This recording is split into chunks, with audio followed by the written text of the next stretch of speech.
Bien bonjour, bienvenue mesdames et messieurs, où que vous soyez, que ce soit à l'intérieur comme à l'extérieur du pays. J'espère que vous allez bien et que vous vous portez bien en ce 8 avril 2026. De notre côté, c'est toujours un réel plaisir de vous retrouver chaque mercredi en direct de la station régionale d'Oran avec notre humble équipe technique pour vous servir durant 1h30 de programme qui, je l'espère, sera à la hauteur de vos attentes. Programme riche et varié qui nous emmènera aujourd'hui du côté de l'université, plus précisément au niveau de l'École nationale polytechnique d'Oran, Maurice Audin, pour aborder ce bel événement qui débutera début de la semaine prochaine, à savoir cette deuxième édition de la semaine scientifique. Nous aurons le plaisir de recevoir nul autre que le directeur de l'établissement, M. Fouad Boukli Hassan, qui sera parmi nous pour nous rafraîchir un peu la mémoire sur la première édition qu'a connue l'école, ainsi que son programme. Et bien sûr, on abordera cette deuxième édition, ainsi que ce qu'elle contient de nouveau par rapport à l'année précédente. On continuera ensuite avec le volet santé. Bien évidemment, hier, c'était la journée mondiale de la santé, une journée qui a été marquée par une forte sensibilisation et prévention. Et pour marquer le coup à notre niveau, nous aurons le plaisir de recevoir Dr Hayat Era, chef de service action sanitaire et produits pharmaceutiques au niveau de la direction de la santé et de la population d'Oran, pour nous parler des actions entreprises par la DSP d'Oran pour assurer la sécurité totale de nos chers citoyens. On passera évidemment après au volet tourisme. Bien évidemment, nous ne sommes plus qu'à quelques jours du lancement du mois du patrimoine. Et quoi de mieux pour préparer le terrain que d'aborder les nombreuses potentialités touristiques de notre pays, notamment avec notre invitée Yasmine Fellahi, qui est fondatrice d'un projet de tourisme assez hybride et atypique, un tourisme éducatif thérapeutique. Qu'est-ce donc? Eh bien, restez avec nous pour le découvrir. Et on finit bien évidemment avec une touche de culture, et pas n'importe laquelle, un ouvrage fascinant, un ouvrage saisissant, à savoir l'information scientifique contenue dans les codons numériques de la génétique coranique. Un ouvrage assez particulier dont nous aurons le plaisir de recevoir son auteur, M. Saad Sedderi, qui nous expliquera comment il a pu prouver A plus B que le Coran est peut-être nul autre que la plus belle équation mathématique qui soit. Voilà, ce sera tout pour aujourd'hui, mesdames et messieurs. J'espère que vous serez nombreuses et nombreux à nous suivre. Mais avant de commencer, et comme à l'accoutumée, on vous emmène dans un voyage à travers le temps pour découvrir une pépite tirée des archives de la station régionale d'Oran, une magnifique chanson signée Oueli Benchenet. On vous laisse savourer ce petit moment et on se retrouve juste après pour démarrer.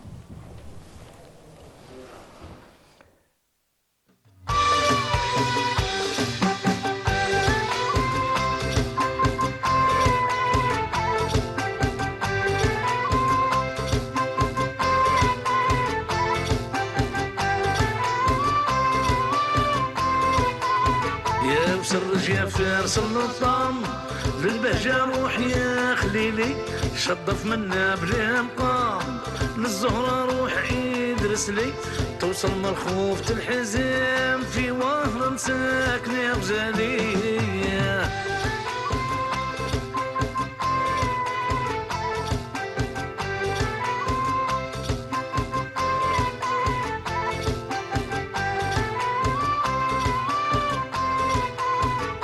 الازرق شرواح اللجام يتحول صيد جاي فالي قرصان البحر كان عام اذا سكنه الريح يجلي يضوي من لضة القدام طبع القومان والمشالي قبل لا ينفج الظلام مسرى منا وبات سالي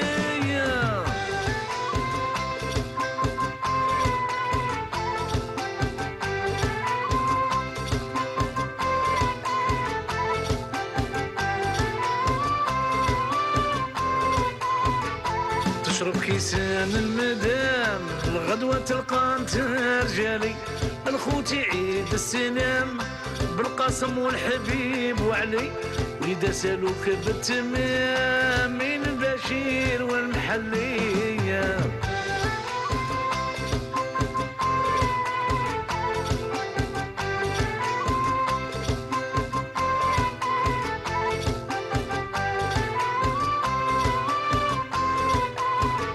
سلم على باللي نام دحمن والزايدة وهبالي قولوا لهم صربت الكرام راني مغلوب يا رجالي منها ما طاب لي منام منكم تغيروا حوالي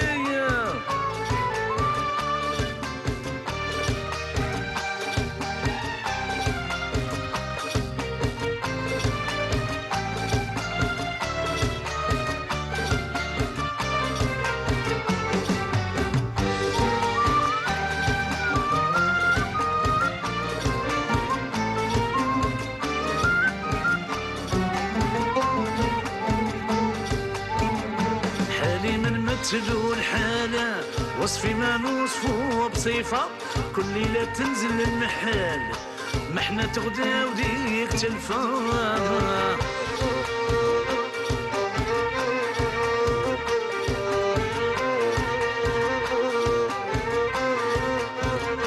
من وحش صفاوت الهلال مشتاق خيالها الهايفة الحب يزيدني هبال العشق ولا عطاش عفا اخي عطاش عفا سلبتني زينة الدلال الزهرة حميرة الشفيفة رندية دور هيك حالة نعمان على الخدود اطفى غشوة تضويك الهلال ليلة عشراك من الوفا.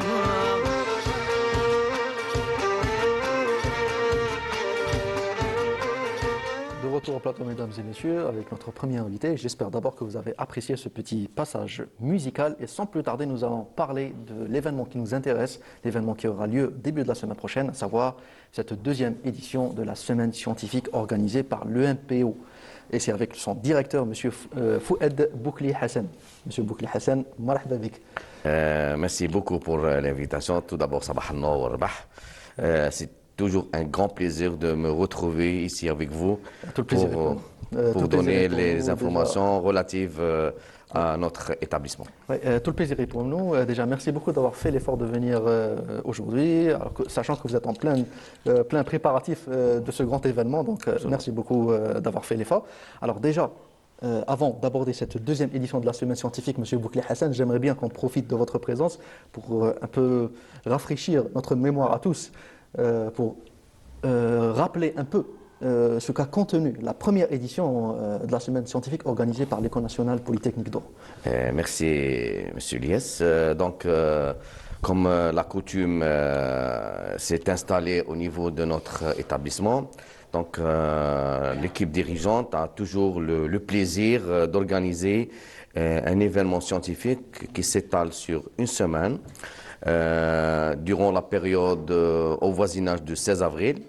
Donc cette semaine sera consacrée du 12 au 16. Alors l'événement s'inscrit par exemple pour cette année dans l'innovation, la recherche scientifique et bien sûr l'entrepreneuriat. Alors l'année passée par exemple, on l'a organisé durant une semaine. On a exposé les produits scientifiques de nos étudiants par les clubs scientifiques, par les projets fin d'études. Et cet événement met en exergue les potentialités scientifiques de nos jeunes ingénieurs et à l'exposition devant le public, que ce soit interne ou bien à l'externe. Ouais. Et bien sûr, ça va créer une certaine, si vous voulez, une compétition entre les différentes parties, oui, hein, d'accord, oui. Que ce soit les clubs scientifiques, que ce soit les différents départements, différents profils.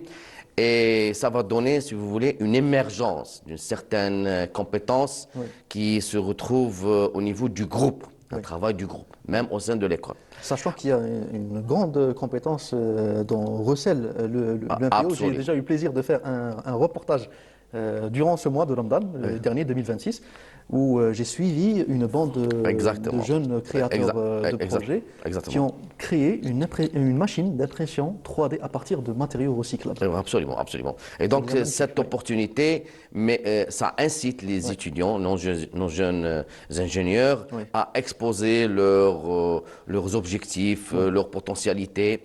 Et sachant pertinemment que cet événement n'est pas uniquement, si vous voulez, partie prenante pour l'école, mais ça va de soi pour le public à l'extérieur. Par exemple, on fait appel aux chercheurs de l'extérieur, aux chefs d'entreprise et aussi pour les élèves du lycée. Ça parce que c'est un portail et une porte ouverte pour notre école aux élèves du lycée, surtout qui vont passer le baccalauréat cette année.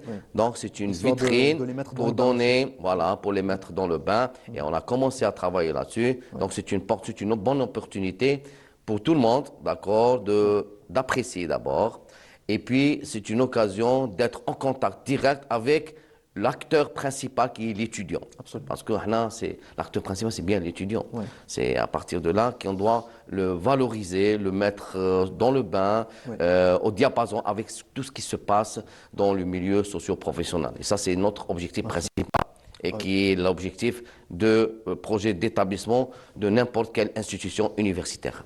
Pour revenir à la deuxième semaine scientifique, y a-t-il une thématique centrale qui caractérise chaque édition?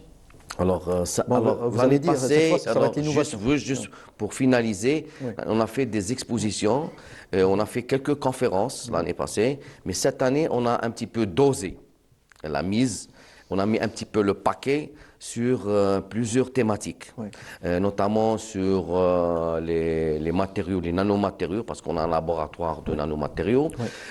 Donc, ce sera pour la journée d'inauguration, on aura des invités de marque, ainsi que sur la valorisation dans le domaine du génie civil, tout ce qui est recyclage, le reversing engineering. Maintenant, c'est le challenge, le vrai challenge actuellement au niveau des institutions universitaires et surtout pour les écoles d'ingénieurs.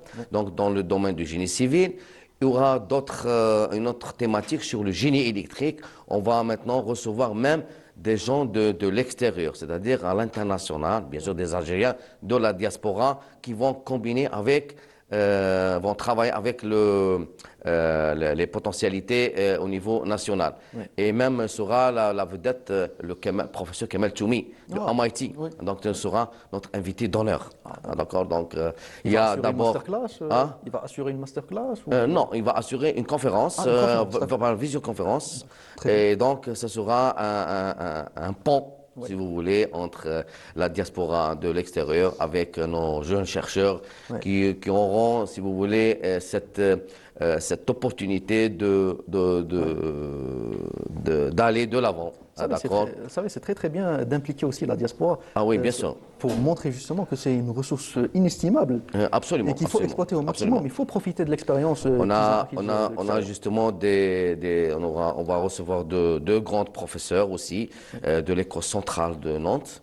Donc c'est des pionniers dans la matière, que ce soit dans la robotique, des drones ou bien dans le traitement de signal, qui va, si vous voulez, compléter, enrichir la formation de nos étudiants. Donc, ces journées pour chaque thématique sera bloquée. Et donc, les étudiants auront la possibilité de discuter avec les chercheurs dans une ambiance conviviale, scientifique, riche, avec un panel assez varié, d'accord?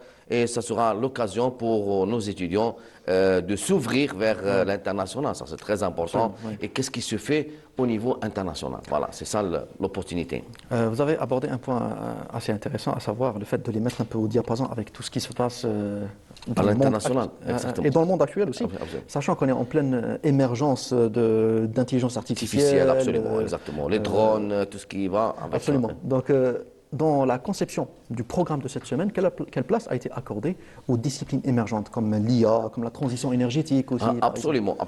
Donc, tout ce qui est transition énergétique, tout ce qui est recyclage, la valorisation, le reversing engineering, la valorisation du matériau, que ce soit à l'échelle nano ou bien à l'échelle de macroscopique, c'est-à-dire dans le sens valorisation, par exemple, du patrimoine, dans le domaine du génie civil.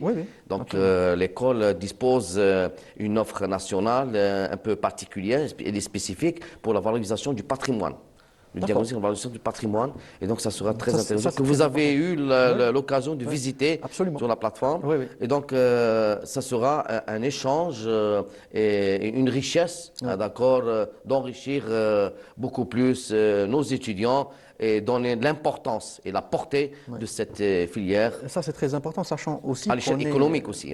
C'est une valeur ajoutée. Absolument. Et sachant aussi qu'on est qu'à quelques jours du lancement du mois du patrimoine. Donc, ça tombe à pic. Absolument, exactement. Donc, ça serait l'occasion et l'opportunité pour nos différents partenaires de s'impliquer dedans. Vous savez, une question que j'aime toujours poser, c'est est-ce que les étudiants de l'établissement ont été impliqués dans la conception du programme? Absolument.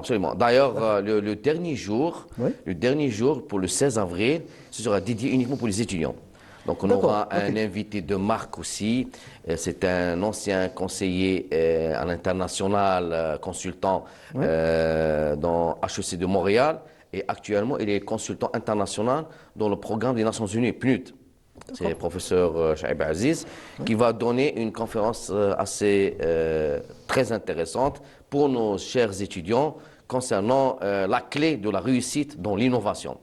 Et cette journée sera dédiée à l'exposition sous forme d'un séminaire, hein, d'accord, où les étudiants, de plus de leur salon d'exposition qui sera organisé durant toute la semaine, auront l'opportunité et l'occasion de présenter devant le public, hein, d'accord, leurs projets, hein, d'accord, leurs objectifs, la valorisation de ces projets. Et c'est une bonne expérience pour eux, d'abord pour se préparer, d'abord pour les projets fin d'études au niveau de la fin d'année. Et en même temps, c'est une bonne opportunité de s'exprimer devant l'audience, pour leurs objectifs. D'accord, c'est ça.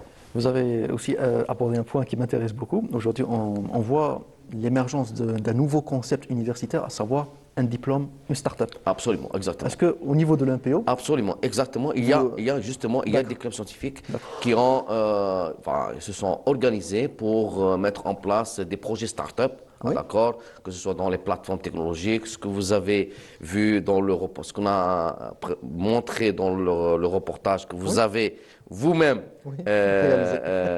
monté. Oui. Et donc, il y aura beaucoup de projets. Donc, ils vont être exposés au niveau de la journée 16 avril, y compris bien sûr dans le salon d'exposition. Et ce sera aussi l'opportunité pour les élèves du lycée de s'imprégner, de s'inspirer, hein, d'accord, qu'il y a de l'espoir à notre jeunesse, hein, d'accord, qui vont être la locomotive, hein, d'accord, de l'économie algérienne. Et ça, c'est très important. on voit aussi qu'il y a un espace d'expression aussi. Absolument, exactement. une Donc, ce semaine qui sera un espace ouvert, hein, d'accord, de s'expliquer, de s'exprimer, de changer des idées et donner la confiance en soi-même pour nos élèves. C'est bien, donc il n'y a pas que de la théorie. C'est bien. Ah oui, absolument, il y a de la pratique. Donc. Ouais. Parce qu'il faut avoir du concret, des actions concrètes. Ouais. On ne peut pas uniquement parler du virtuel, il faut parler du concret, des actions concrètes, des prototypes, des trucs de réel. Absolument. Donc, pour que les et gens qui vont s'impliquent. avec les besoins du marché aussi. Absolument, absolument. Et ça, je pense que c'est une bonne façon, c'est une bonne approche pour accompagner nos chers étudiants pour concrétiser leurs rêves. Ouais. Ah, d'accord, ça c'est important. S'il y a des étudiants qui nous regardent aujourd'hui et qui ne sont pas étudiants au niveau de l'EMPO et qui voudraient participer à cet événement, donc c'est ouvert à tous les étudiants. Non, مرحبا بهم, il n'y a pas de problème. مرحبا بهم, كاش مشكل, مرحبا بهم. D'accord, c'est Maintenant, on est ouvert, c'est-à-dire il y a un échange, que ce soit interne ou bien à l'extérieur. Et c'est bien aussi Donc, que les étudiants de plusieurs s'ouvrir à établissements. l'extérieur, bien sûr, ça c'est important. Alors, très bien. Maintenant, j'aimerais aborder un peu la stratégie de l'MPO. Cet événement-là, est-ce qu'il s'inscrit dans une stratégie d'internationalisation de l'école, d'internationalisation de l'école? Absolument, absolument. Ça, c'est très important parce que d'abord, pour le problème, le challenge que révèle au sein de l'école, c'est à l'internationalisation, la visibilité. Oui. D'abord, pour la visibilité, il faut avoir aussi de la compétence. Oui. Ah, d'accord? Il faut avoir une bonne formation.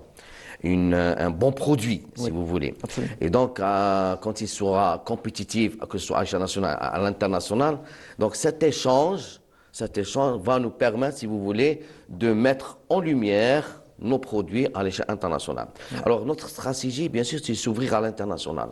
Donc, pas uniquement dans le domaine du génie électrique, que ce soit professeur Toumi qui va intervenir, mais aussi il y aura une intervention, par exemple, dans le domaine du génie civil, qu'on a des contacts avec des professeurs algériens aux États-Unis, même au Canada, qui vont intervenir, par exemple, le lundi. Ils vont s'impliquer dans le domaine du génie civil. Et donc, ça, c'est cette manière, cette approche s'inscrit automatiquement dans l'approche globale que ce soit dicté par notre cher président, Monsieur Abdelmajid Tebboune, ainsi que le ministère de l'enseignement supérieur et de la recherche scientifique, Monsieur Kamal Badari. Et donc, ce nouveau souffle, savoir, donc il doit, si vous voulez, donner une dose à nos chers étudiants pour aller de l'avant, s'épanouir et s'exposer, c'est-à-dire donner de meilleur de leur-même. Oui. Donc, et ça c'est important. Donc, C'est pour nous tous, pour donner la chance à nos chers étudiants d'exposer leurs projets. Donc on peut espérer des retombées en termes de coopération scientifique ou même de projets conjoints.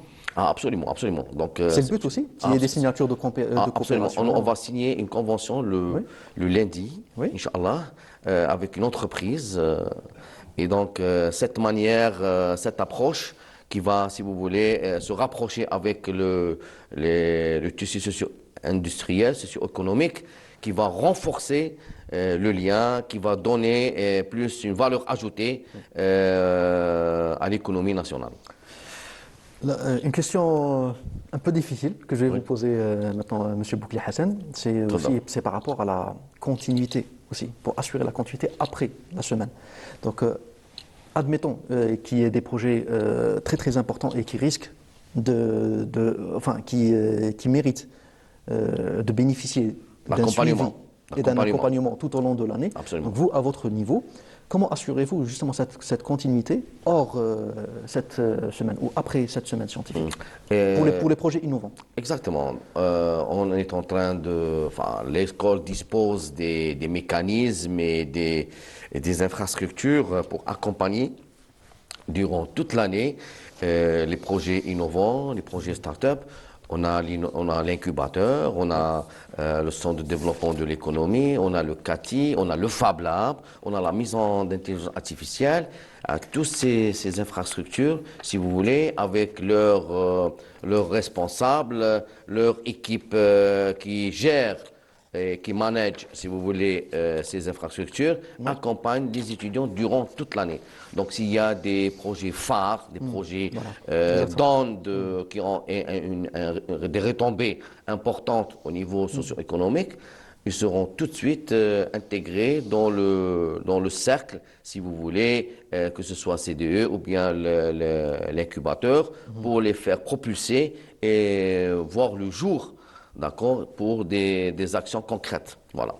Monsieur Fouad Boukli Hassan, merci beaucoup d'avoir pris le temps de venir pour nous éclairer, pour nous annoncer la tenue de cette. Je vous remercie infiniment. Soyez les bienvenus.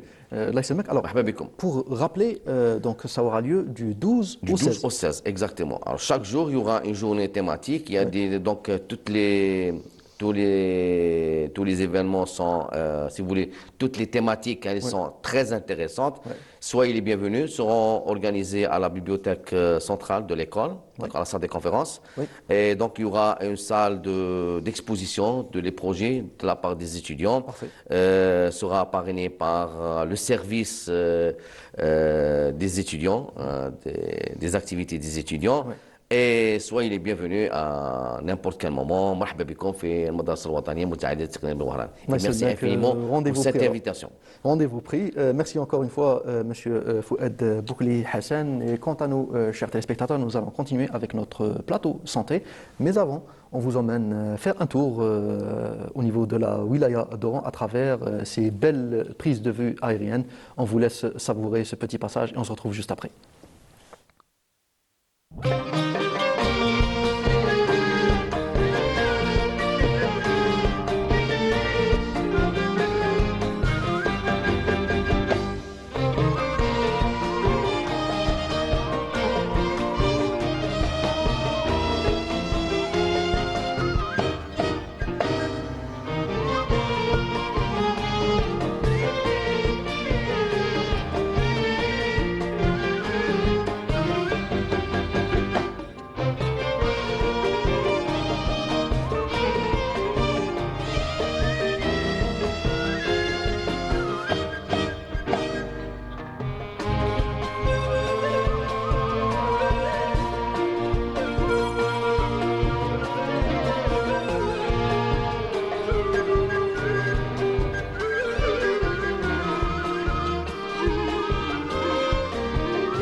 retour au plateau, mesdames et messieurs, avec notre sujet santé du jour. Et oui, hier, c'était la journée mondiale de la santé. Et pour marquer le coup, quoi de mieux que de recevoir la chef de service Action sanitaire et produits pharmaceutiques au niveau de la direction de la santé et de la population d'Oran, Dr Hayat Lera. Dr Lera, marhaba bik, merci beaucoup d'avoir accepté notre invitation et d'être parmi nous aujourd'hui. Bonjour, merci pour l'invitation. Alors, je sais que vous avez un planning très chargé, Oui. parce que hier, ça a été une journée chargée en activités de prévention, Oui. de sensibilisation, Oui. notamment par la DSP d'Oran. Oui. Donc, déjà, à votre niveau, donc, le service Action sanitaire et produits pharmaceutiques, parlez-nous un peu des actions qui ont été entreprises à votre niveau Oui, alors, dans le cadre de la prévention. bonjour, donc merci pour votre invitation. Donc hier commencé, c'était la journée mondiale de la santé, donc qui correspond chaque année au 7 avril de chaque année. Donc le 7 avril 2026, le slogan de la santé était Unissons-nous pour la santé, soutenons la science. Et le slogan national, notre slogan national, c'était le numérique. Donc le numérique qui est un moteur d'une santé renforcée et performante. Donc, c'est-à-dire toutes les wilayas, c'est-à-dire ont organisé à leur niveau les journées de sensibilisation. Hier, pour nous, c'était la journée de la santé. Donc, tous les établissements étaient présents ici en face de la direction de la santé de la population d'Oran. Les 28 établissements, donc on a un CHU, un EHU, des EPH, EHS et les polycliniques. Donc, où le rôle était de se rapprocher, parce que le rôle majeur commençait est de rapprocher, c'est-à-dire rapprocher le corps médical, on va dire, pas que le médecin, le corps médical du citoyen. Donc, les gens étaient intéressés, parce que comme on a remarqué ces dernières années, les gens s'intéressent à la prévention, les gens s'intéressent c'est-à-dire à la médecine. Voilà. Donc, parce que comme on sait aussi, il y avait la semaine de prévention, donc elle s'est étalée sur une semaine. Donc, c'était du 29 mars au 4 avril, donc où tous les établissements ont ouvert leurs portes aux citoyens, donc où il y a eu des sujets, parce que comme on sait, les sujets varient. Les gens ne sont pas tous concernés par les mêmes sujets. On va vers la population adulte, la population jeune, donc voilà. Donc sous le patronage du ministère de la Santé, donc on a eu des directives où on a eu des sujets choisis. Donc il y avait l'obésité, il y avait les addictions, que ce soit les addictions aux écrans ou les addictions aux drogues. Donc il y avait le diabète, il y avait la vaccination, donc pour le respect du programme national de la vaccination. Donc il y avait c'est-à-dire l'alimentation, c'est-à-dire les habitudes alimentaires. Donc il y avait aussi de la prévention sur le cancer du sein, qui est un fléau qui prend quand même des proportions assez importantes. Voilà. Donc les écrans, on a dit, on a accentué sur les écrans et la dépendance aux écrans.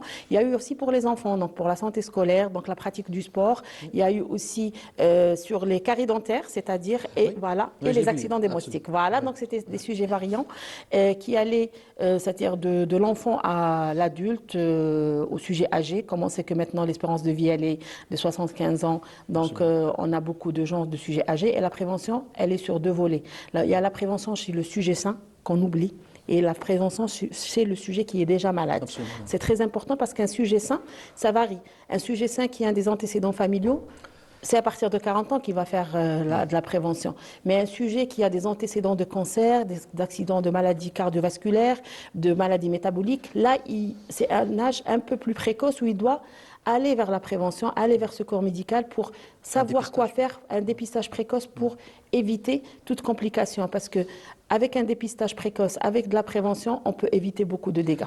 Justement, parce que vous avez abordé un point très intéressant et j'aimerais beaucoup qu'on insiste dessus, c'est le fait que malheureusement beaucoup de nos chers concitoyens ne sont pas sensibilisés assez par rapport à la culture du dépistage précoce. Ils disent donc ça va, alhamdoulilah, je me sens bien, j'ai pas besoin de... Oui, c'est pas parce qu'on n'a pas de signes qu'il ne faut pas aller se dépister, parce que ce qu'on appelle, il y a les signes dormants. Il y a les signes dormants qui ne vont pas apparaître. Il y a certaines maladies que ça va apparaître, c'est-à-dire jusqu'à ce qu'il y ait les dégâts sont installés. Donc c'est pour ça que je dis, quand on a dans la famille proche, quand on a les ascendants, c'est-à-dire où on a le père, la mère, le frère, la sœur qui ont déjà des maladies métaboliques, qui sont cardiaques, qui ont un diabète à âge précoce, quand on a dans la famille proche, quand on dit famille proche, c'est maman, papa, les oncles, les tantes maternelles ou paternelles chez qui on a déjà diagnostiqué un cancer, il faut oser demander au médecin, demander au corps médical. Il y a la sage-femme qui est là, il y a les infirmiers qui sont là.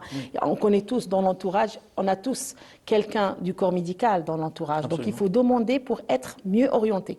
Parce que si on est mieux orienté, toute maladie dépistée tôt, elle a eu un meilleur pronostic. Voilà, c'est ça. C'est-à-dire, il faut oser, il faut... Maintenant, en plus, on a l'avantage d'avoir les réseaux sociaux. On peut lire sur les réseaux sociaux quoique c'est une arme à double tranchant, parce que des fois, ça va nous on va en induire parler, en on va en erreur. parler. Voilà. Ouais. Mais c'est là, le fait de savoir, et c'est plus important, c'est les EPSP. Donc les établissements de proximité, voilà, on en a 9, chacune avec ses polycliniques. Donc il faut se rapprocher de ces établissements. On fait beaucoup de portes ouvertes. On fait beaucoup toute l'année. C'est vrai, la semaine de la prévention, c'était du 29 au 4, mais la prévention, c'est toute l'année.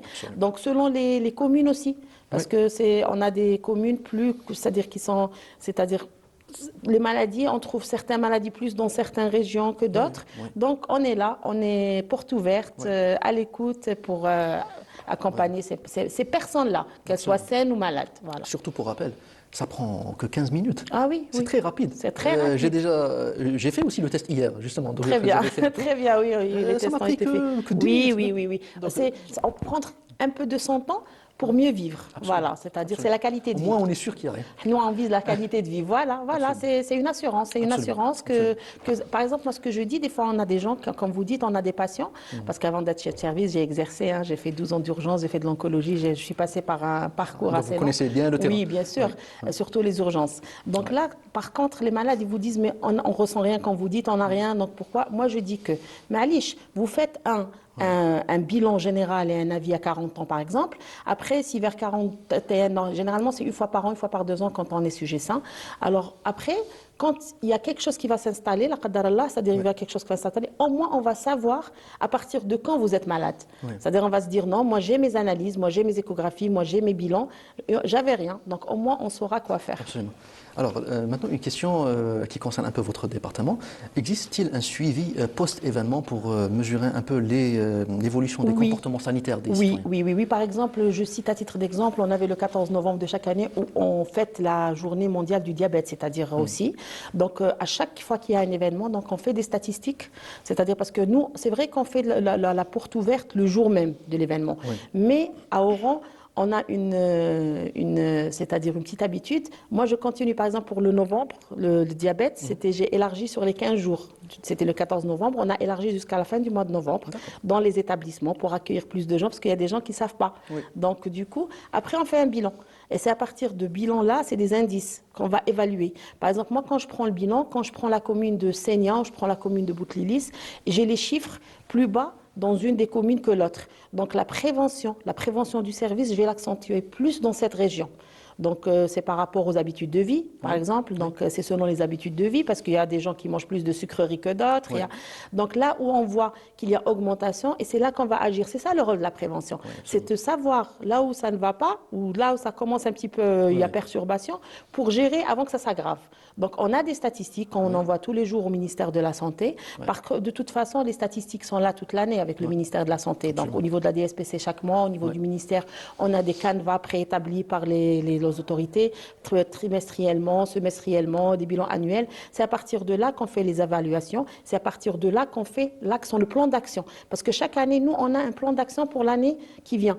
C'est-à-dire pour 2026, le plan d'action a été déjà fait. Et ces indices nous permettent d'améliorer nos prestations de santé. Voilà. C'est bien aussi le fait que la prévention n'est pas uniquement destinée, on va dire, à l'espace urbain, les grandes villes, etc. Donc même les zones dites reculées, éloignées. On a des caravanes pour ça. En fait, le principe de la santé, maintenant, on a bien compris. Donc la santé, c'est rapprocher le corps médical du citoyen. Donc il y a des gens qui ne peuvent pas venir, c'est nous qui se déplaçons vers eux. Il y a la caravane de l'Octobre Rose. Donc cette année, la DSP d'Oran, on a établi ça sur la longueur d'année. Donc maintenant, il y a l'acquisition qui va se faire bientôt des ambulances aussi, des clinomobiles, comme on va dire. On va être pour ces gens-là où le médecin va se déplacer, pas forcément le généraliste. Il y a des généralistes, il y a des spécialistes. Il y a aussi le système de santé, ce que les gens ne savent pas encore, peut-être certaines catégories ne savent pas. On a par exemple, je gère l'HAD sur l'hospitalisation à domicile, les soins à domicile et les équipes mobiles. Alors ces gens-là, l'hospitalisation à domicile, c'est pour faire raccourcir la durée d'hospitalisation. Donc il y a des personnes qui, quand on les hospitalise, on peut continuer l'hospitalisation à la maison. Donc on a des équipes, donc par exemple le CHU, il a une équipe d'oncologie, de service de médecine interne, le HU aussi. Donc les grands établissements hospitaliers, c'est les HAD. Les polycliniques, ils ont une équipe mobile et ils ont une équipe de soins à domicile. Donc les malades qui nécessitent des soins, qu'ils se rapprochent avec leurs dossiers médicaux, tu peux être traité au CHU et faire les soins où les équipes mobiles se déplacent de l'EPSP. Donc que chacun se déplace vers l'établissement de proximité de sa commune, il s'inscrit avec son dossier médical où le médecin va revoir le dossier, ils vont le programmer si ça nécessite des soins, si ça nécessite. Donc c'est pour ça qu'on dit équipe mobile, soins à domicile pour les infirmiers et l'hospitalisation à domicile où il y a une continuité du suivi du malade chez lui afin d'éviter qu'il se déplace et éviter les infections nosocomiales et tout ce qui s'ensuit. Ça, c'est très, très important. Oui. Alors, à présent, docteur Lera, j'aimerais parler d'un point qui fait beaucoup de débat aujourd'hui, c'est certains produits pharmaceutiques. Oui. Vous avez tout à l'heure abordé l'arme à double tranchant Oui. des réseaux sociaux. On voit aujourd'hui, malheureusement, que sur les réseaux sociaux, il y a beaucoup de publicités, de Oui. produits dont on ne sait pas d'où ils viennent, Oui. qu'on n'ait pas la traçabilité de ces produits pharmaceutiques. Ils disent que justement c'est un complément alimentaire, c'est ceci, c'est cela, c'est un remède miracle contre le cancer, Oui. ou je ne sais pas. Donc vous, à votre niveau, est-ce qu'il y a comment contrôlez-vous, on va dire, la traçabilité de certains produits pharmaceutiques et surtout leur distribution? La distribution, oui. Alors, très bien. Donc, au niveau de la direction de la santé de la population d'Oran et bien sûr dans toutes les DSP c'est-à-dire de l'Algérie. Oui. Donc, on a, nous, à mon niveau, pour l'action sanitaire et produits pharmaceutiques, on a une équipe de brigade mixte. On sort avec le commerce, donc, où on visite toutes les pharmacies, déjà pour voir, c'est-à-dire les pharmaciens et le respect de la réglementation. Oui. Parce que pour nous, tout traitement disponible qu'on va servir à un patient, que ce soit pour l'hospitalier ou le privé, il doit avoir la traçabilité. Quand on dit la traçabilité, c'est-à-dire d'où il vient ce produit. C'est-à-dire il doit avoir l'autorisation de mise sur le marché et sa traçabilité. C'est-à-dire tout produit que, quand je rentre, je dois prendre les factures. C'est-à-dire il y a une traçabilité. Pour 6 ans, 7 ans, jamais il y a un problème, on peut savoir le problème où est-ce qu'il est. Donc maintenant, les gens, c'est vrai qu'avec ces réseaux sociaux, quand vous dites le cancer et tout, donc les gens, ils espèrent avoir mieux et tout. Moi, je dis qu'il faudrait juste se référer à son médecin pour demander. Parce que vous savez, même pour le même médicament ne peut pas avoir les mêmes indications pour 2 personnes différentes, même si c'est pour la même maladie. Par exemple, ce malade, on peut lui donner ce traitement. C'est vrai qu'il est efficace, qu'il est bon. Il va le conseiller à son frère, à son collègue, à son ami, à son voisin. Mais peut-être que cette personne-là, elle a des contre-indications, elle ne peut pas utiliser. Elle a une maladie, ou bien tout simplement, elle a une autre maladie chronique où le traitement qu'elle prend ne correspond pas avec ce qu'elle va prendre. Donc il faut Donc il faudrait toujours se référer aux professionnels de la santé. Parce qu'il n'y a pas plus cher que sa propre santé. Il n'y a pas plus cher que sa propre santé. Donc, et après, avec les autorités aussi, il y a c'est-à-dire un suivi quand il y a des trucs illégaux. Les procédures sont là. C'est-à-dire la Sûreté nationale, elle est là. On fait des brigades avec la Sûreté nationale. Donc avec la gendarmerie, avec la brigade, c'est-à-dire de la Sûreté nationale, on fait des sorties. Quand il y a c'est-à-dire des choses comme ça, la réglementation elle est prise en encontre de ces personnes-là. Vous savez, pour rester toujours dans la thématique du numérique et des réseaux sociaux, on voit aujourd'hui que malheureusement c'est tout un marché parallèle du médicament qui existe sur ces plateformes-là. Donc, en tant que représentante de la DSP d'Oran, est-ce que cette entité fait aussi un effort pour aller vers ces réseaux-là, pour essayer d'influencer, mais positivement, nos concitoyens, pour leur dire justement... parce que malheureusement... c'est des influenceurs qui se prennent pour des médecins. Oui, voilà, nous on est là. Donc nous, à chaque fois, parce que maintenant il y a tout ce qui est cybercriminalité et tout, donc il y a la police de l'informatique, on va dire, des réseaux sociaux et tout. Donc nous, on est là, c'est-à-dire on répond toujours aux réquisitions quand il y a ces gens-là, c'est-à-dire pour accompagner la sûreté, à leur dire est-ce que c'est des produits légaux, c'est pas des produits légaux quand il y en a. Maintenant, le patient, le citoyen algérien est responsable de sa décision. Maintenant, la prévention, c'est ça, la sensibilisation, c'est ça. On est là pour lui dire ce qui est bien pour sa santé. On est là pour lui dire ce qui est bien pour lui. Donc maintenant, on ne va pas l'interdire, mais on lui dit que ce n'est pas bon pour votre santé. Malheureusement, le corps médical est là pour voir les dégâts. C'est-à-dire quand les gens ne respectent pas les consignes des médecins, on est là que pour faire ce qu'on peut faire. Parce que parfois, on peut rattraper. Parfois, je me rappellerai toujours de cette patiente qui avait 40 ans à l'époque, en 2012, je pense, qui prenait un des médicaments, comme vous dites, elle voulait grossir. Mais c'était à la base de corticoïdes, ce qu'elle ne savait pas. À 40 ans, elle avait perdu la vie. Je n'oublierai jamais son image. En disant, elle disait, je ne savais pas. Je dis, il faut toujours se référer au médecin. Donc parfois, c'est vrai, c'est le EGEL, c'est-à-dire, voilà. Mais quand on voit qu'en peut décéder à cause d'un médecin, à cause d'une overdose. On a aussi les gens, ce qu'ils ne savent pas, des fois, par exemple, quand une personne, même pour les médicaments autorisés, il ne faut pas dépasser certaines posologies. Il y a la personne qui, quand elle oublie de prendre son comprimé le matin, ou hier, elle va se dire, je vais le doubler. Ah oui. Voilà, ça aussi, hein, ça c'est de l'interdit dans le légal. Voilà, donc là, et ça peut être nocif pour la santé, parce qu'il y a des produits que le cœur ne supporte pas, il y a des produits que le rein ne supporte pas, ils vont avoir des blocages de rein. Le paracétamol, par exemple. Le paracétamol, c'est le problème de foie, donc dépassant 3 grammes par jour, c'est le problème de foie. Donc les gens, ils prennent le paracétamol, voilà, tout bon de rôle, un comprimé, deux comprimés, non, ça c'est pas passé. Il a ses indications, tout médicament, il a ses indications et il a ses contre-indications. Donc il faut juste se référer au médecin ou au pharmacien, parce qu'il faut dire aussi que le pharmacien, il est le plus proche du malade. Il prend conseil chez le pharmacien. Donc est-ce que c'est toléré? Les associations médicamenteuses aussi. On ne peut pas associer certains médicaments. Il va prendre un traitement, c'est-à-dire l'associer à notre traitement où l'association, elle est contre-indiquée, par exemple. Donc c'est pour ça qu'on dit qu'il faut toujours demander aux gens spécialistes. C'est comme si quand on a un problème à la maison avec la plomberie ou un problème avec la voiture. On va chez les connaisseurs. Donc pour le corps, c'est plus, en fait, la vie n'a pas de prix. Donc il faut se rapprocher du corps médical pour tout conseil. Voilà. Docteur Hayat Lera, merci beaucoup. Merci beaucoup pour tous ces éclaircissements. Il n'y a pas de souci, avec merci beaucoup. Donc je rappelle que vous êtes chef de service action sanitaire et produits pharmaceutiques au niveau de la direction de la santé et de la population d'Oran. Merci beaucoup encore une fois d'avoir fait l'effort de venir. Merci à vous. Quant à nous, chers téléspectateurs, on continue vers le volet touristique, mais avant, petite pause pour vous laisser respirer un peu en se délectant de cette pépite issue toujours de la station régionale d'Oran, le fameux trio Bila Houdoud. On vous laisse apprécier ce petit passage et on se retrouve juste après.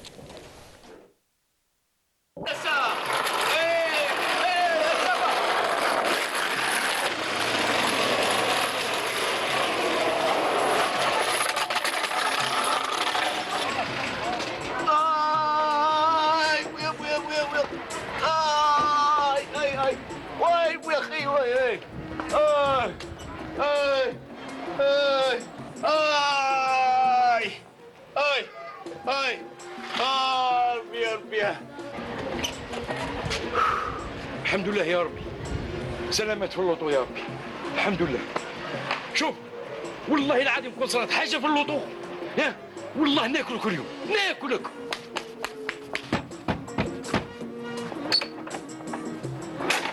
كريم كي راك هيا كي كبر كي ولا راجل ردك كي راه كريم جي عندي ولدي حميد الموطو حوجي انا بخويا حوجي انا بخويا حوجي انا بخويا حوجي انا حميد غزرانك حميد خويا غزرانك حميد خويا غزرانك العزيز يا خويا شكون ضربه اختر عند اخويا طايرين راكم طايرين الروبويات راهم يسوقوها بن عمي حميد خويا انا هادي شحال حميد خويا لو ختمي الناي دو هالناي الناي سي كاين ربي كاين ربي مضروب على الناي خويا على بالك راه معاهم ضاربين اصحاب الناي خويا سافر انا خويا قال ما عندي سلامات ربي يجيب هاد السلامات شحال من لغه راه يهضرها وتقول لي ما عندها والو حميد خويا انا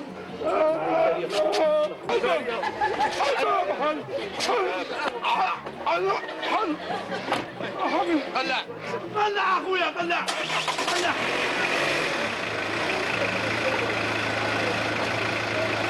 قول لي اخويا شحال مقيوم عليك هذا اللوطو هادي جبتها مليح راهي مقيومه غاليه اخويا غالية يا ندور لا كلينيك خويا غالي ندور لا كلينيك هاني هضر معاك صح اخويا راني سامع اخويا راني نسمع الله يرحم بوك هذا خويا راه مضروب في راسه روح يهضر عند الروسيس ضربه تاع لوطو وجيب لك تاع نوروشيروجي وحنا نحليه صح اختي الله يرحم بوك ممكن نشوف هذا الطبيب تاع نيفولوجي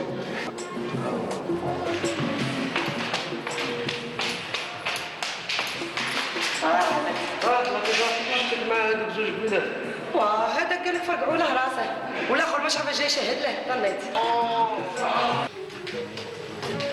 كيف تحس روحك شويه شويه قهوه تاع الصباح كي تبغيها قهوه بالحليب قهوه كحله لا قهوه كحله ترمي ديريها لي بالحليب بس على الحليب ماشي تاع الشهوه الحليب تاع البقره واه الحليب تاع البقره واش تاكل معاه كرواسون ولا بان شوكولا ولا شوفي ما تجيبي لي لا كرواسون لا باشيكولا لا والو، جيبي لي حبه كحكلاكي.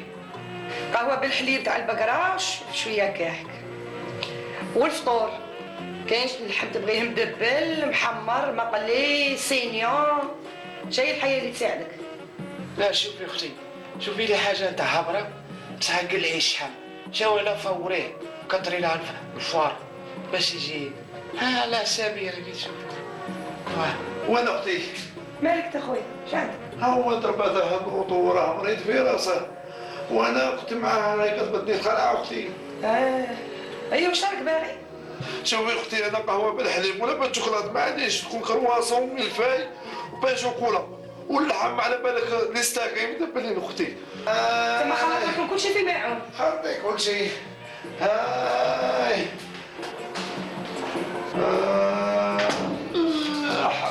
لا حقت خويا الناس بداو 15 يوم ولا 20 يوم وفوتوا هنا. شكون اللي ضربتها اللوطو؟ حميد شوفنا جابوا الفطور يديروا فوق الطاوله دوروا مانيش بنيش ناكل دروك.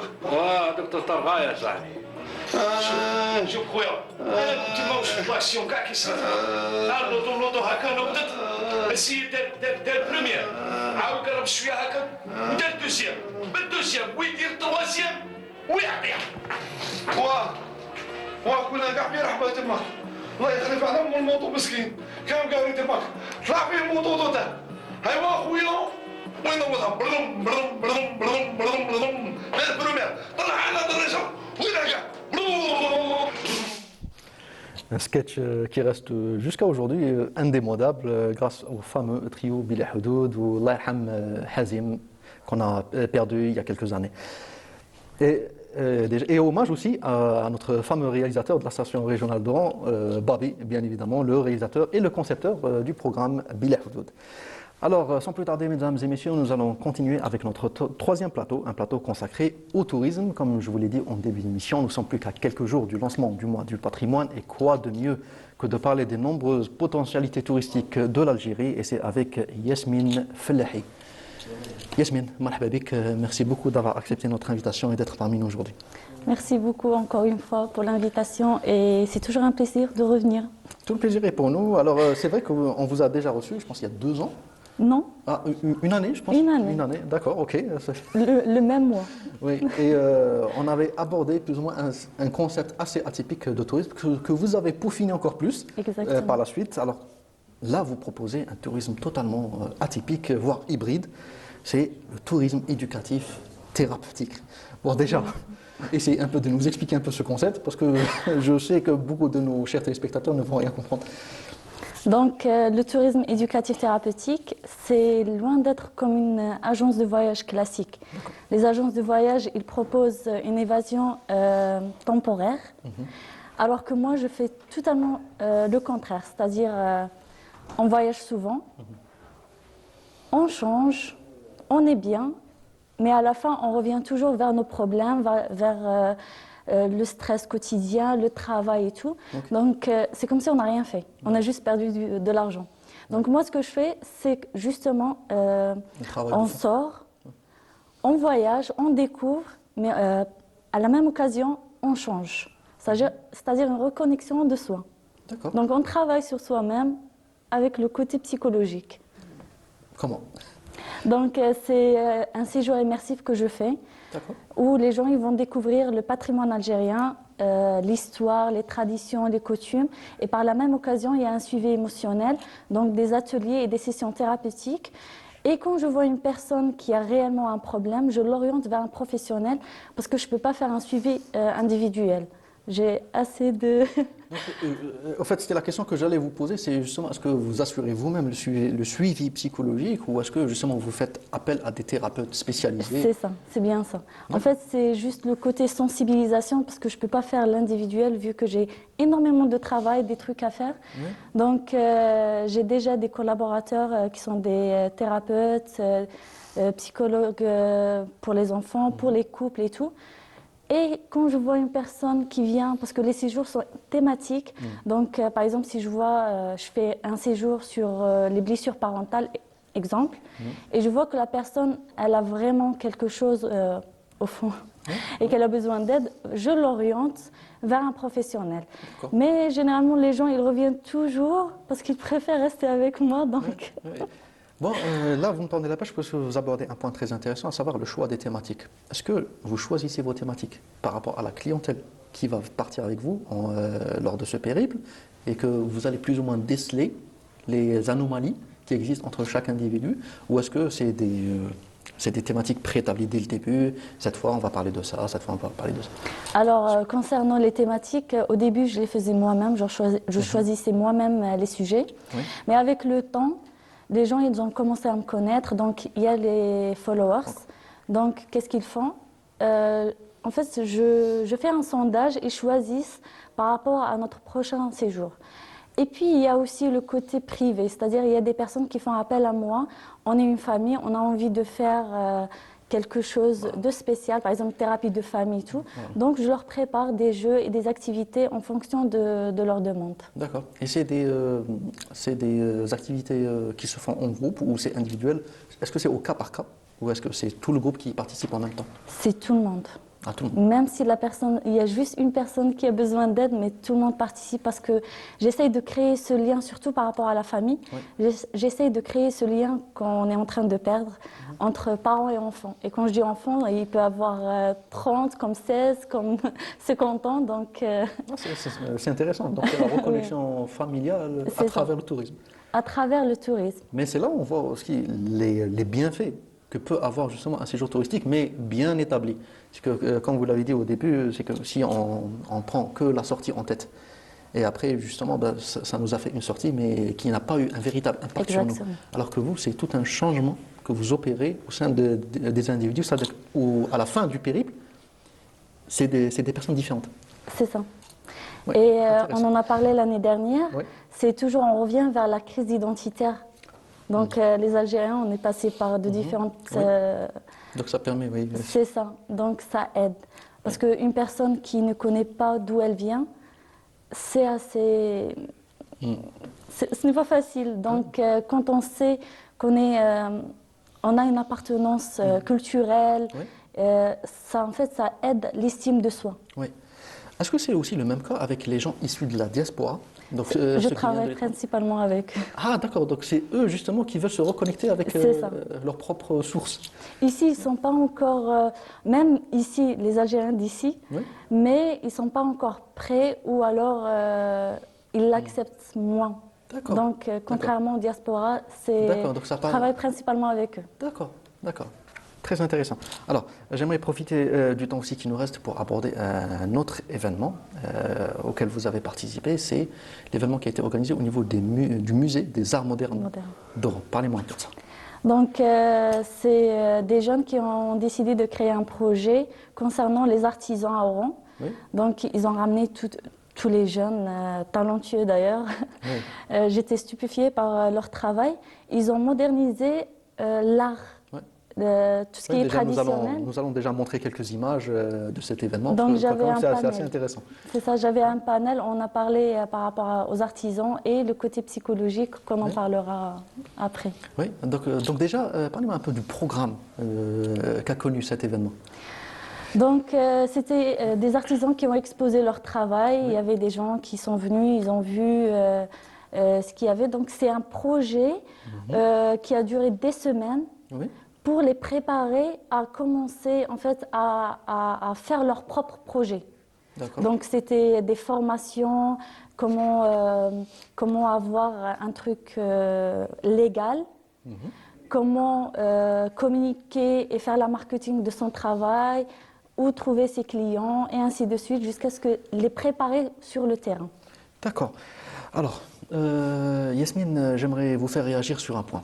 Alors aujourd'hui, malheureusement, tout à l'heure avec l'invitée précédente, on avait brièvement abordé ce point, à savoir l'aspect à double tranchant des réseaux sociaux.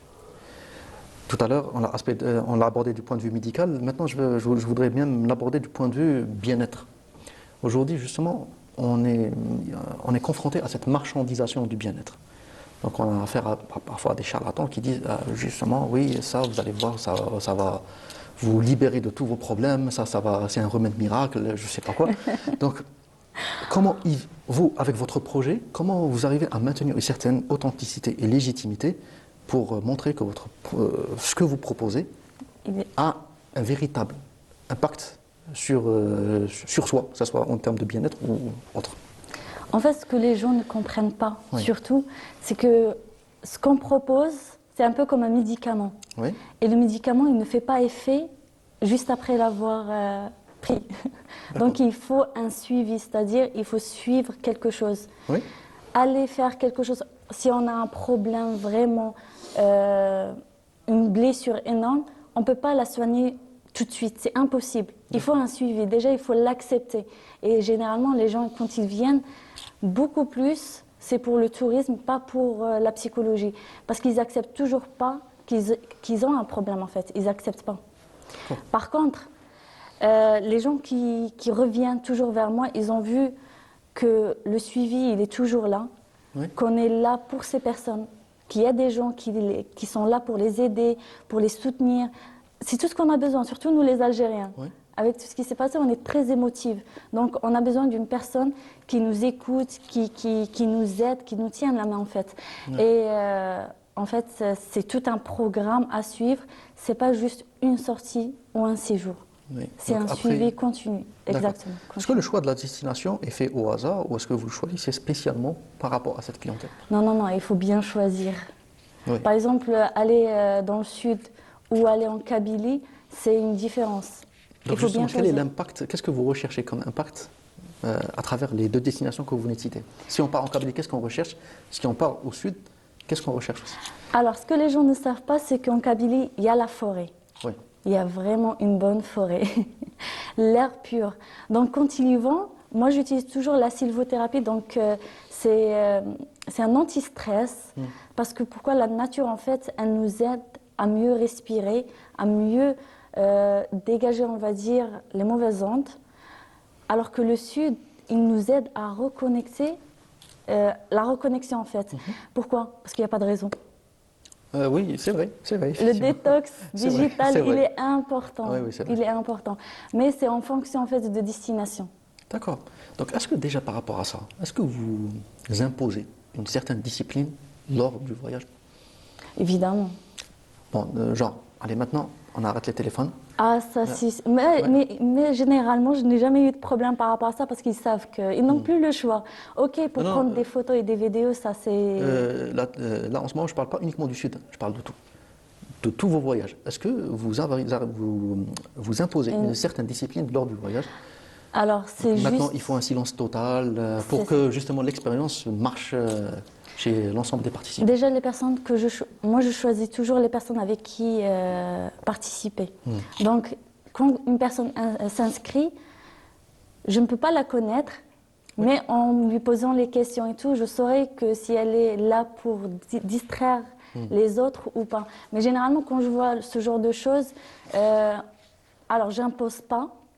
Mais je leur demande gentiment, par exemple, au moment de faire la thérapie ou quoi que ce soit, il vaut mieux respecter les autres. Oui. Sinon, c'est un manque de respect, c'est côté Ouais. éducation. Donc, Ouais. Et là, on ils voit vont pas justement aller- que malheureusement, cette culture-là n'est pas encore parfaitement bien ancrée si on juge de votre expérience l'an L'année dernier. Non, ça a changé. Ah, ça a changé depuis. Non, non, non, mais ça a changé. Alhamdoulilah. D'accord, super, super, ok. Alors, alors maintenant, Yasmine, on va aborder un autre concept sur lequel vous travaillez, à savoir le concept art et artisanat, C'est ça. Donc, que vous êtes en train de développer. Donc, parlez-moi un peu de ça. Alors, il faut savoir qu'une personne, quand elle utilise ses mains, donc le manuel, côté scientifique, ce qu'on ne sait pas, c'est que, en fait, on a notre cortex préfrontal qui baisse le cortisol. Donc, c'est le stress, qui dit hormone de stress. Donc, il baisse le cortisol et il produit la dopamine. Là, je parle des trucs manuels. C'est ce qu'on appelle l'art-thérapie. Oui. Et les artisans, c'est ce qu'ils font. Donc, j'ai rajouté un nouveau concept dans le tourisme éducatif thérapeutique chaque semaine où j'invite un artisan, ou un artiste d'ailleurs, pour faire, pour animer une session, Oui, pour lui faire découvrir l'histoire de son art, Oui. aussi comment ça fonctionne. Donc, ça concerne l'identité culturelle, notre identité, parce qu'il faut savoir qu'avec le temps, malheureusement, les jeunes, je vais parler des jeunes, quittent les ateliers. Donc, la transmission de cet art se fait de moins en moins. Oui. C'est pour ça que j'étais contente lors du l'ancien événement. Oui. J'étais contente quand j'ai vu des jeunes en train de, en fait, De s'initier. d'essayer, c'est ça, d'essayer de créer quelque chose qui nous appartient. Quand les touristes ils viennent, ils mettent énormément d'argent sur l'artisanat. Oui, oui. Donc, malheureusement, ça se fait de moins en moins. Oui. Ça se transmet de moins en moins. Et là, en fait, j'essaye, avec ce concept, de faire valoir notre patrimoine. notre Oui. patrimoine Oui. et que encourager aussi les jeunes à... S'initier à l'art. c'est ça.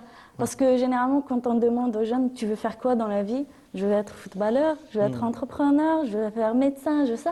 Mais les artisans, en Oui, fait, mais l'aspect personne ne voit. création, oui. Bon, ça, c'est aussi...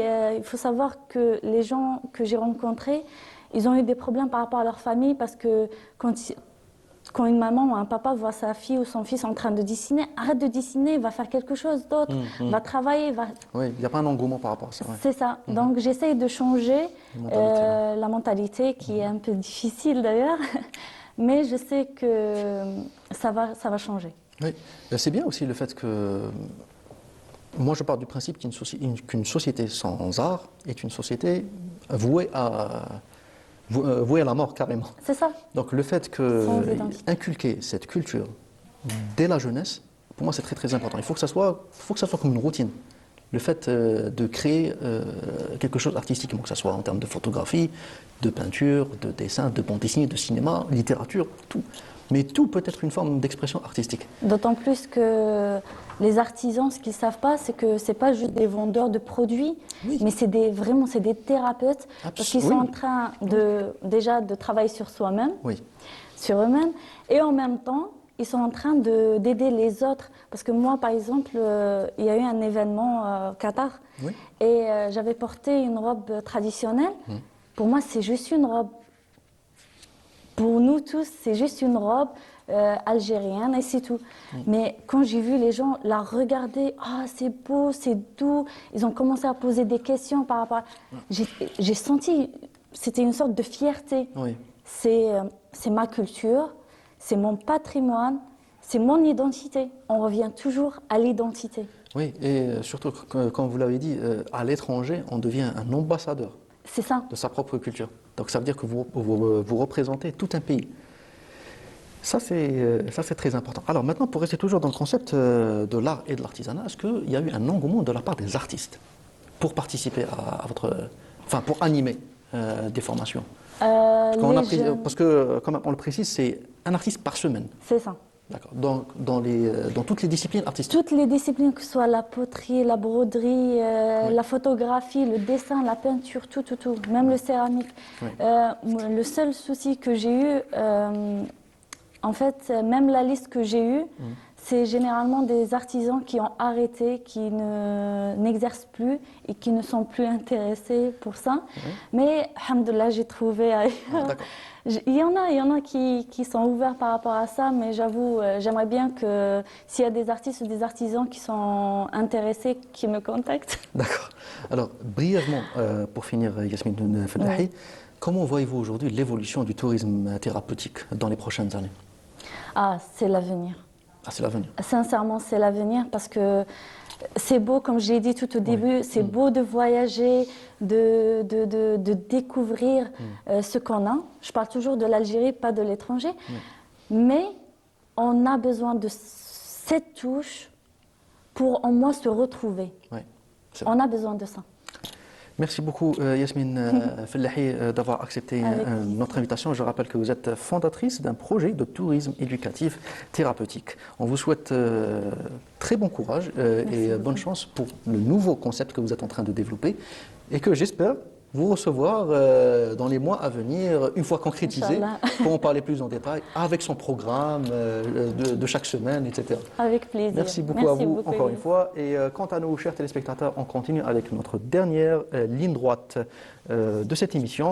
Mais avant, on vous emmène à travers cette magnifique exposition rétrospective consacrée à l'artiste, à l'illustre artiste peintre algérien Jaballah Beller, une exposition qui a été organisée ce samedi dernier au niveau du musée national Ahmed Zabana d'Oran et auquel nous avons été présents pour vous ramener ces belles images. Regardez et on se retrouve juste après.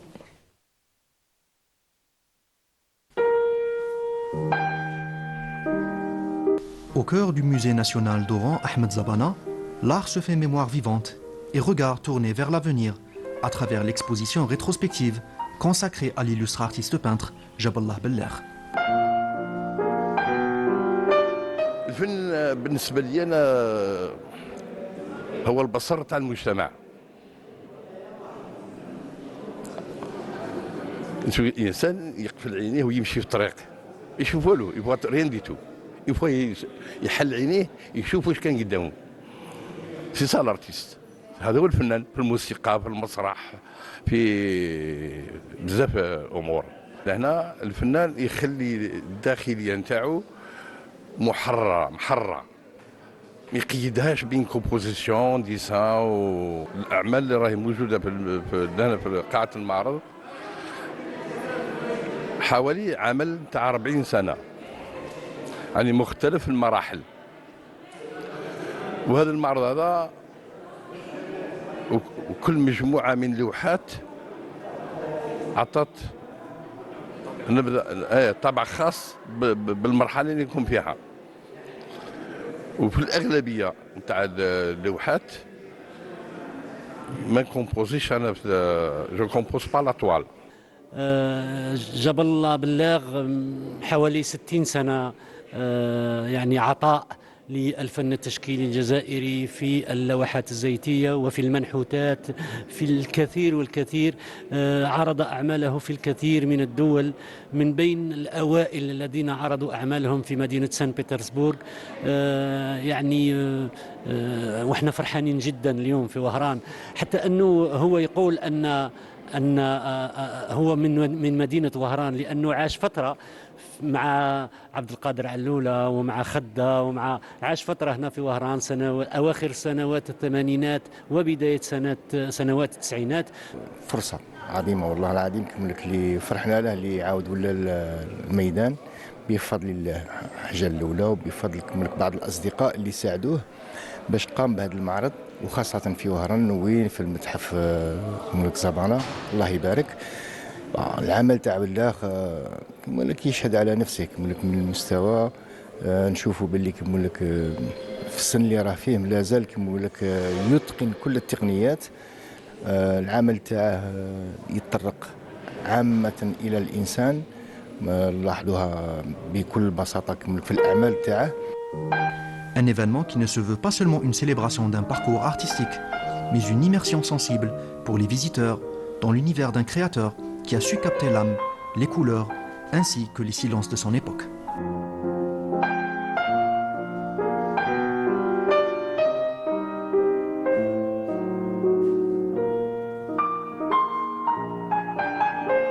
Je suis turque, je suis contente parce que je suis dans le musée et j'aime beaucoup les tableaux et les dessins. Et puis, Inch'Allah, les artistes algériens trouveront des terrains pour se faire connaître du public et nous apporter cette goutte, cette touche de la féerie, de la magie de l'art. Parce qu'il y a énormément d'artistes algériens qui ne sont pas connus. Il y a des expositions, il y a des théâtres, il y a des salles, il y a des associations culturelles. Venez vous présenter, venez montrer votre travail à vos concitoyens. حاجة شابة بزاف وتعلمنا بزاف صوالح surtout pour la jeunesse تاع البلاد.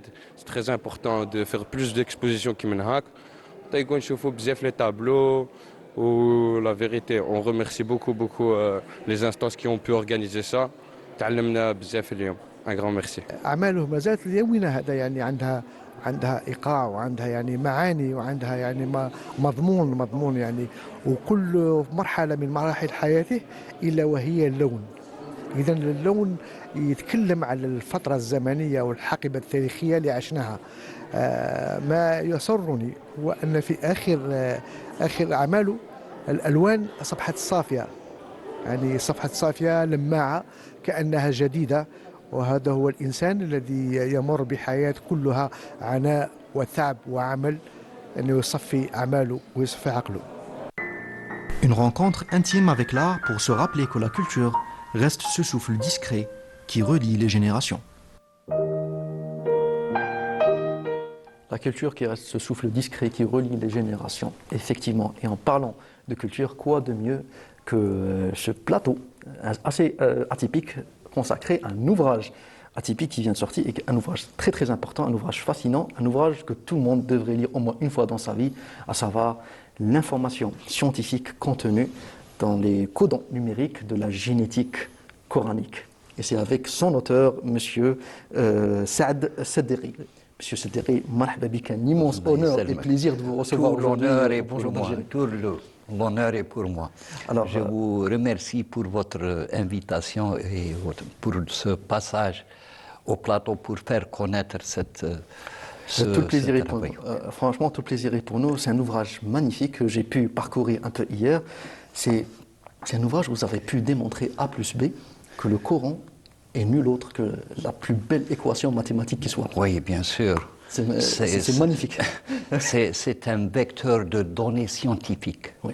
Avec tout ce qu'on a pu connaître sur le Coran, on va ajouter maintenant une autre pierre d'édifice qui va élever ce livre magnifique qu'est le Coran à un niveau de recherche.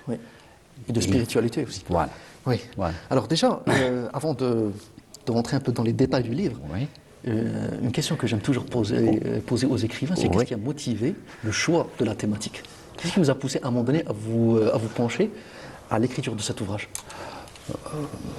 Bon, c'est comment dirais-je? C'est le Coran en lui-même. La nation musulmane détient un ouvrage qui provient du Créateur. Oui. Donc, cet ouvrage-là, pour moi, n'est pas uniquement un ouvrage de spiritualité, de recommandation. C'est un guide de vie. Oui. Donc, et c'est le sens le plus large que... Donc, ça m'a poussé à déceler les indices scientifiques cachés dans ce Coran. Ça a commencé, l'idée a germé de cette façon-là. Alors, bon, déjà, une autre question que j'aimerais vous poser, c'est que, parce que ce concept appartient beaucoup plus au domaine de la biologie moléculaire, comment on peut définir un code numérique dans un contexte religieux? Bon, là, il y a toute une méthodologie d'apprentissage de la lecture numérique coranique. Oui. Et ça débute dès les premiers instants de la révélation. Parce que la première sourate révélée, qui est sourate Al-Alaq, اقرأ باسم ربك الذي خلق خلق الإنسان من علق خلق الإنسان. Donc là, il y a le processus de la création de l'homme. Oui. Et ce verset-là, si on prend cette strophe, ce binôme, ce خلق الإنسان, il est cité 4 fois dans le Saint-Coran, avec cette transcription-là. Khalaqa al-insan. Il est cité 4 fois. Oui. Le verset 4 de la sourate 16, le verset 3 de la sourate Ar-Rahman, ainsi que le verset 14 de la même sourate Ar-Rahman, et ce verset-là, le verset numéro 2 de la sourate Al-Alaq. Donc, ces 4 versets-là ont pour facteur commun Khalaqa al-insan. les numéros de ces versets, c'est le 4, plus le 3, plus le 14, plus le 2, qui sont les numéros des versets qui évoquent Khalaq al-Insana, leur somme est égale à 23. Et le 23, c'est là où commence le processus de cette fabrication de l'eau. Impressionnant. Impressionnant. Vous savez, hier, en coulisses, on a pu échanger un peu et vous avez dit que même certains termes changent de transcription lors du Coran. Oui, bien sûr, bien sûr, bien sûr, bien sûr, bien sûr. Et des passages en accent. Oui. Donc, qu'est-ce qui justifie ce changement selon vous? Bon, c'est une vision qui va très très loin. C'est pour donner au Saint-Coran un espace que je dirais numérique sidéral. Oui. Pour qu'il puisse contenir toutes les informations de la création. Parce que quand on veut résoudre l'équation, que ce livre-là contient tout, parce qu'il le dit, وَمَا فَرَّطْنَا فِي الْكِتَابِ مِنْ شَيْءٍ. Avec le cardinal numérique du Coran, ça semble une équation qui est impossible. Un livre de 114 sourates, de 6236 versets, avec 77 400 et quelques mots et 326 159 lettres, c'est pas assez pour pouvoir contenir les informations de centaines de millions d'espèces génétiquement différentes. Donc, et là, les différentes transcriptions de certains mots, par exemple, Bismi, Bismillahir-Rahmanir-Rahim a été transcrite sans le alif là. Par contre, Surat al-Alaq, Bismi a été transcrit avec comment dirais-je, le langage imla'i, celui qu'on apprend à l'école. C'est pour nous suggérer qu'on peut écrire le Saint-Coran avec différentes transcriptions. Différentes transcriptions. Et notamment celle qui est proposée, celle du imla'i. Il ne va pas changer ni le contenu. Par contre, il va apporter une pierre. Oui. Et ça va être un vecteur scientifique de plus. Oui, absolument. Voilà. Absolument. Voilà. Une question. Oui. Pour certains sceptiques qui pourraient dire que les structures que vous identifiez dans le livre sont peut-être dues uniquement au hasard. Qu'est-ce que vous pouvez répondre par rapport à ça? Ils disent mais non, c'est juste du hasard. Bon, pour ça, je vais prendre un exemple qui est très significatif. Par exemple, waw al-atf, l'équivalent de et en français, la conjonction de coordination. Bon, puisqu'on est dans le dénombrement des mots et des lettres, ce waw-là, waw al-atf, faut-il la considérer comme lettre ou bien comme mot ou bien uniquement comme lettre? Alors la réponse nous la donne le Saint-Coran. Dans la première sourate, sourate al-Alaq, si on comptabilise le waw, c'est-à-dire le waw là, c'est pas n'importe quel waw, c'est waw al-atf, qui est l'équivalent de la conjonction de coordination et. Bon, si on le comptabilise comme mot, on aura 76 mots dans la sourate. Si on ne va pas le comptabiliser, on va avoir 72 mots. Et dans la nomenclature du Saint-Coran, des sourates, la sourate 76 est la sourate intitulée El-Jinn. La sourate 76, c'est la sourate intitulée L'homme, l'insan. Et c'est justement à ces deux catégories de la création que le Coran s'adresse. Bon, ça, pour nous les musulmans, on y croit. Mais pour certains qui ne sont pas musulmans, soit des athées, soit des d'autres, Des sceptiques, on va dire, des sceptiques. des sceptiques. Bon, ils vont, c'est votre croyance, c'est votre donc là intervient l'outil mathématique du Saint-Coran. Dans la sourate Al-Ahzab, le verset 19, il y a une Taduru a'yunuhum. Le terme Taduru là, il n'a été utilisé dans le Saint-Coran que dans ce verset, dans cette sourate, une seule fois. Du début de la sourate jusqu'au mot Taduru, qui est un mouvement de rotation circulaire, si on comptabilise le waw harf al-atf comme mot, on va avoir le mot Taduru qui va se positionner dans la position 360. OK? Maintenant, si on ne va pas le comptabiliser comme mot, on va avoir la position de ce mot qui va se positionner dans la position numéro 314 du début des mots de la sourate. Donc, et 360 et 314 sont deux constantes numériques universelles liées au cercle. Quel que soit. Et qu'ils n'étaient pas connus à l'époque. Oui, bien sûr. Bon, peut-être qu'ils étaient connus, parce que peut-être qu'ils étaient 360 degrés. Oui, peut-être que, bon, le 314, je sais qu'il était connu. Le 360, je ne sais pas s'il était, je crois qu'il était connu. Mais pour pouvoir faire un texte qui va aussi précis que ça et utiliser l'algorithme de la langue, je dirais, le waw là, pour donner deux informations en même temps dans le même mot et qui se réunissent pour donner une image assez... Là, c'est la grandeur de...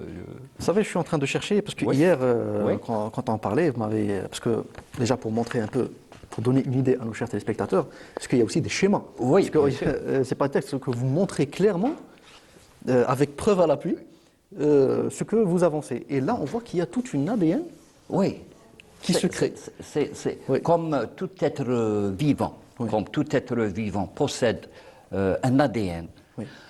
Le Coran est doté de son propre ADN. Et c'est un ADN qui est numérique.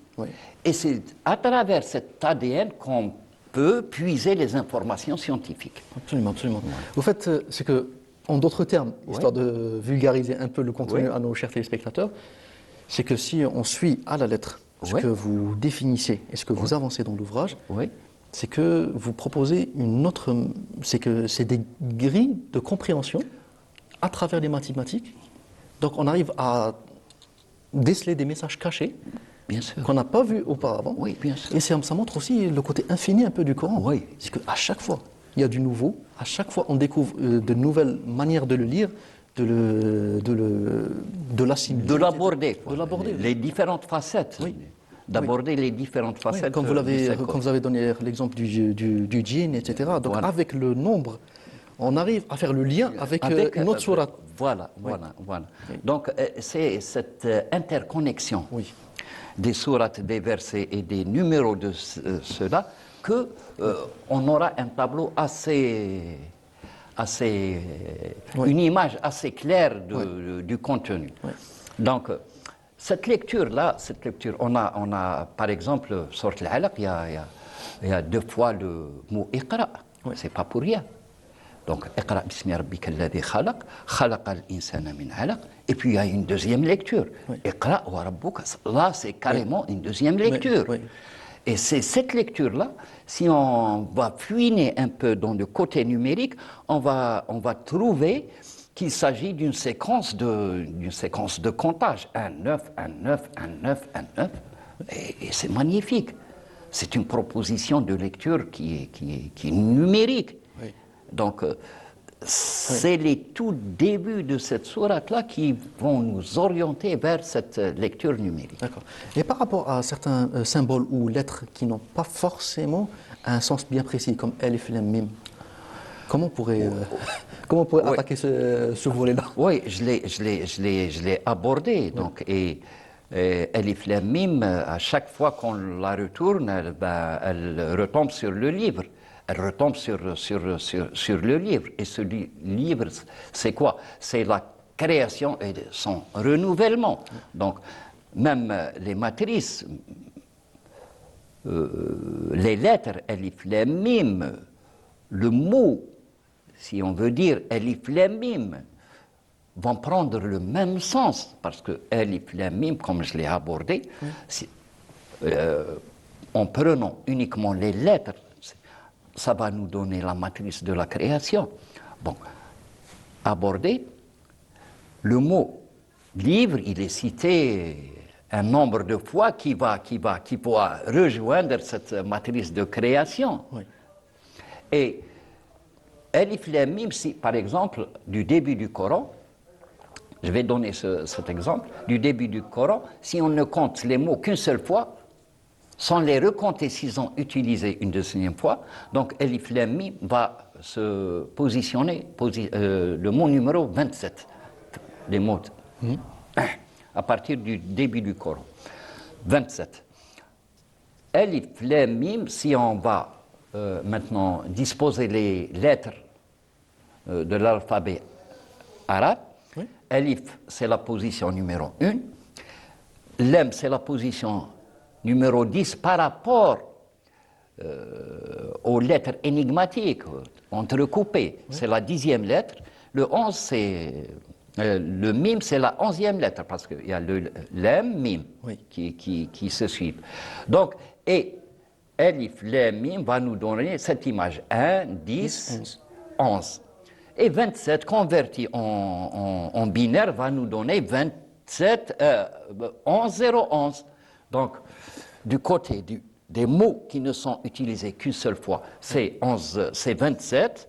Du côté des lettres, ça va nous donner 11, 0. C'est la même valeur, mais prise dans deux bases différentes, le décimal et le binaire, tout simplement. Mais c'est la même valeur. Impressionnant. Et c'est le 11, 0, 11, c'est la matrice de la création. Voilà.